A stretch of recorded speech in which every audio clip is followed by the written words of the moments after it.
Have you ever wanted to chainsaw a dog in half while also simultaneously blasting someone in the face with a double-barreled shotgun? Well, have I got the game for you.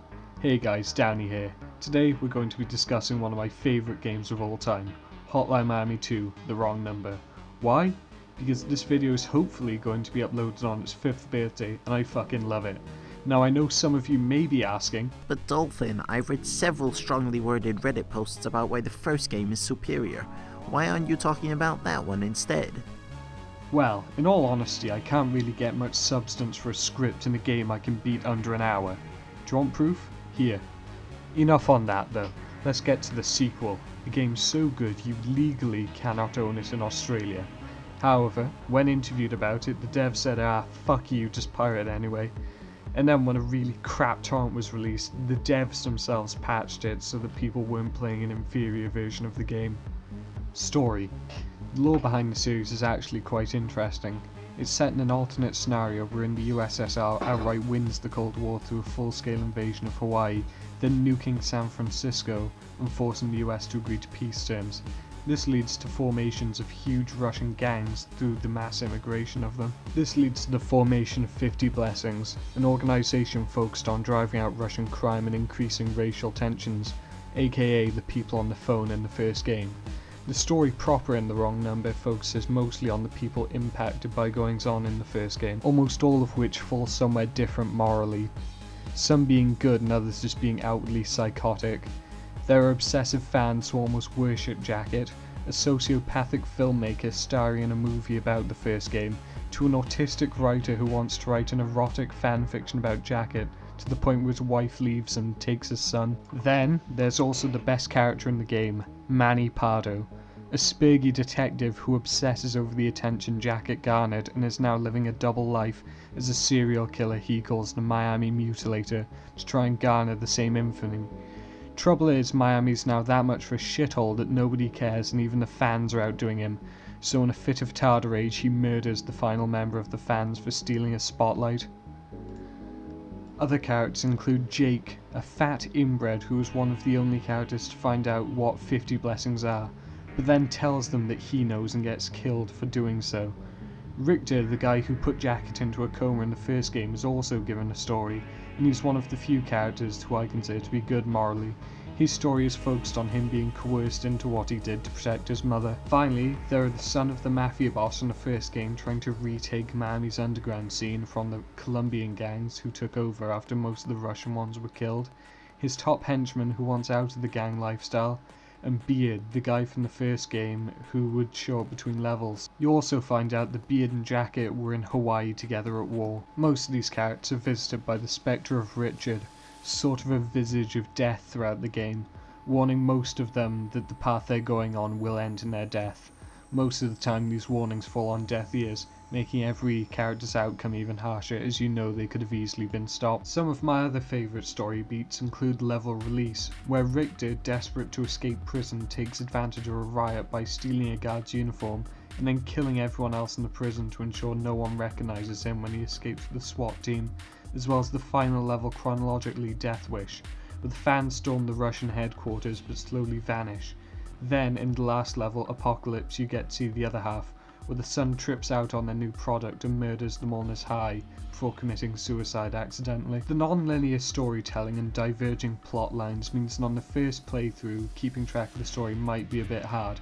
However, if you take your time with it and piece things together, it's not really that complex.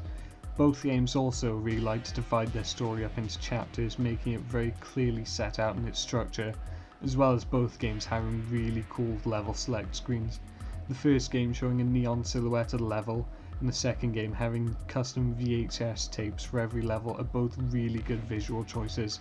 On that note, graphics. Both games look stellar. Bright neon colouring, deep crimson of blood and gore, and how fluid it all goes together blend together to make one of the best looking games in my opinion, showing that not every game made in its style has to look as horrible as Undertale did. Some highlights of the game's aesthetic are how the sea is shown throughout the game, level Apocalypse where the game just looks nuts, and how well designed it is so that the enemies stand out against the environments. The only level where this is an issue is Seizure, where it's set in a dark club so the enemies might blend into the background. Wrong Number also goes above and beyond its location choices, while one mostly took place in apartments and houses. From playing through the Cold War in Hawaii, to a subway being taken over by a gang of thugs, to where a gang is using sewers to melt down their competition in acid baths. Soundtrack. Not gonna lie, this is what most people buy the game for. Hell, even I did it. I think that alone shows how many absolute bangers are stuffed into both games. Dennerton especially went above and beyond in 2, giving every level its own theme, and having such diverse and varied selection of artists in the credits does nothing but add to the experience. From the absolute bangers Carpenter Bruck contributes, to the somber main menu theme by the Green Kingdom, and even Modulo Geeks around, you really can hear just how much care was put into the soundtrack by Dennerton and the artists they chose. So much care, in fact, that Dennerton released a remix EP by the people who contributed to the soundtrack, which I really never hear people talk about. If you ever want to just vibe out hard, I implore you to check it out if you like the game. The sound design as a whole is stellar, every gun sounds unique, with the only things playing most of the time with a pumping soundtrack and these distinct and powerful guns. It really makes the experience something I've never found replicated anywhere else. Gameplay. Fantastic. A much tighter control scheme to the original with more refined mechanics, especially the gunplay. Also, thank goodness, no stealth section like in the first game, or as I like to call it, Metal Gear Survive 2 Hospital Boogaloo. Why Metal Gear Survive? Because you are going to try to kill yourself during this level. Also, the boss fights in the first game are gone, like the van boss, where it begins the fight by jump scaring you, killing you as you leave the level, and if you die to it initially, you're stuck in a death loop. Wow, that's fun. Wrong Number, on the other hand, is more focused on making the levels themselves challenging but fair, instead of bogging down the experience with boss battles that don't feel like they belong in this style of game. Really, the only bosses I remember in the second game is the gang leader in the subway level who just aggroes everyone else on the stage at you, the prison guy who you just have to run away from for 20 seconds, and the final stages bosses which really aren't that hard considering what you have to beat through to get them. Another big boost of Wrong Number is that every mechanic feels different. Every mask has a unique perk, where in the first game the most different you got were the biker stages, which were disappointingly short-lived. Meanwhile, the second game has a 2-character mechanic, an invulnerable to escape tough spot, and a level designed to accommodate them. The most prevalent of these is in the level Death Wish, where every one of the fans has a screen each, all designed around their mass powers. Also, the Hawaii or War levels are some of the most exhilarating in the game, focused on making every shot count by limiting ammo, or you can just puss out and camp an ammo box. Also, there's the wildest mechanic in the game, the Evan levels, where a new player is a pacifist who does not want to kill, refuses to use knives, and unloads any guns he can get his hands on. However, you can nullify this at the expense of your score by throwing him into a tard rage by brutalizing 2 enemies. Hotline Miami 1 apologists, as I like to call them, a rabid, fanatic group hellbent on the idea of the first game's supremacy, will try to argue that the second game has poor level design that is too big. Funny considering the first game was filled with huge open areas filled with nonsense.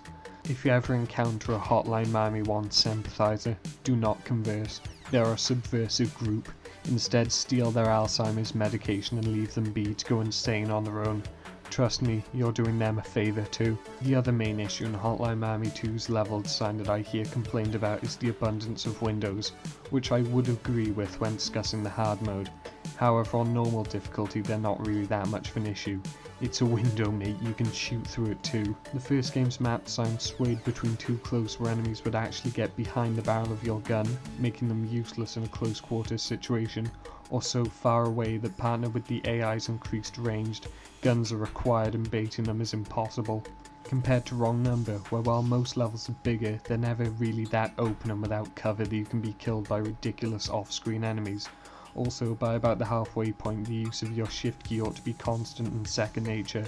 And yes, most levels in the second game are great. I will secede that some of them aren't that good, like the first screen of Demolition, which focuses on a specific challenge instead of allowing you to come up with your own way to beat the level. Outside of that criticism, the level design is made to be fun and enjoyable and lead you into a power trip despite the game's best efforts to kill you along every step of the way. The level design can also be modified by you, the player, with the level editor added in December 2015, be the meme levels unfairly challenging, you can make them. It also has full Steam community integration, so it's really easy to play and download someone else's campaign. The only new enemy in the game acts as an opposite of the fat guy, being immune to gunfire but weak to melee, but they only show up in the late game or in the hard mode, so they aren't that common. However, there is a second version of this enemy found in release, who will stand completely still until aggroed and will then rush you at double speed of normal enemies, which are terrifying on your first run of the level. Normal enemies, though, have been balanced, however, such as the removal of them being able to sponge a bullet or two at complete random for no reason. They also react a bit slower now, as they could previously do a 180 and shoot you with pinpoint precision in half a second from the end of a corridor, while other times they would just be complete dipshits. This really makes me think that they went for a more consistent approach with designing the enemies, instead of the very arcade feel of the first game. The AI is also improved by there being significantly less roamers who will just wander around the screen aimlessly, compared to Wrong Number, where a higher proportion of them will follow set patrols or stay still in set spots. Wrong Number is both not a very long game, but it also took me a full week of playing to beat it for the first time. Why? Because its difficulty makes up a majority of its length. It can be insane sometimes. However, just about every death falls entirely on the player and not being observant enough. The game, however, is not without its flaws, the big one for me being that the amount of playable characters means that some of them don't have many levels, the biggest casualty of this being Jake, who, while having two of my favourite maps in the game, can only use them in 2 levels. At least Evan has the secret level to play on. Another complaint to me is that most characters have an option to play with a melee-only playstyle. However, there's no bonus to incentivize this playstyle, making it objectively worse to not having any powers at all. Finally, I do miss the random weapons you could find in the first game. There was something enjoyable about swinging a pot of boiling water at one enemy to scald him to the point where he was taken out, then throwing the pan across the room to knock somebody over and then finally bludgeoning them to death with it. Other random weapon losses include the brick, which I just personally found funny, the safety scissors, and the pool cue. However, the fun factor of these weapons is gone and is made up for in part with a more consistent weapon layout for the player to make use of. Miscellaneous. Oh yeah, did I mention the hard mode? Which is complete bullshit. Whenever you pick up a gun, you lose half the ammo inside of it. As well, these levels have been redesigned to make them harder, filled with more special enemy types like the fat guys and the katana guys. Spoilers. The game's ending is perfect. The final scene of Richter accepting his fate while realising the scope of everything being much bigger than he could ever dream of controlling, with Richard's final words are the finale the series could have dreamed for. The ending credits are also solid, shutting down the possibility of another game by having everyone, including Jacket, taken out in a nuclear blast. Also, after finally seeing the ending credits, finally piecing together why the palm trees in the background of the main menu are blowing in the wind is great. In conclusion, 0 out of 10, not enough Jake levels, Midnight Animal when? Nah, just fucking with you. Final notes. Still one of my favourite games of all time. I would highly recommend it to anyone up to the challenge. 10 out of 10 Michelin star. The game will beat you absolutely senseless for the first playthrough or two. However, overcoming this hardship and learning to beat the game senseless in return is where most of the fun that I find now comes from. I'd recommend it more so on PC, however. I'm not sure about how it controls on controller, plus you can buy the soundtrack on Steam. Also, the limited special edition I got off the Devolver store a few years ago is fantastic.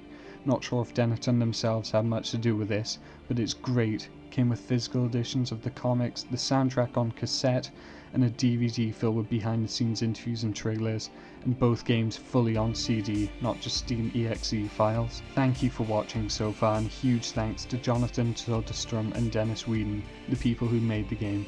If you enjoyed, rate 5 stars and expect more in the future. I'm thinking of maybe releasing one of these types of videos every other week if they gain enough traction. The next one I do will be on Lisa the Painful RPG, so I hope you're ready for that. Have a great day.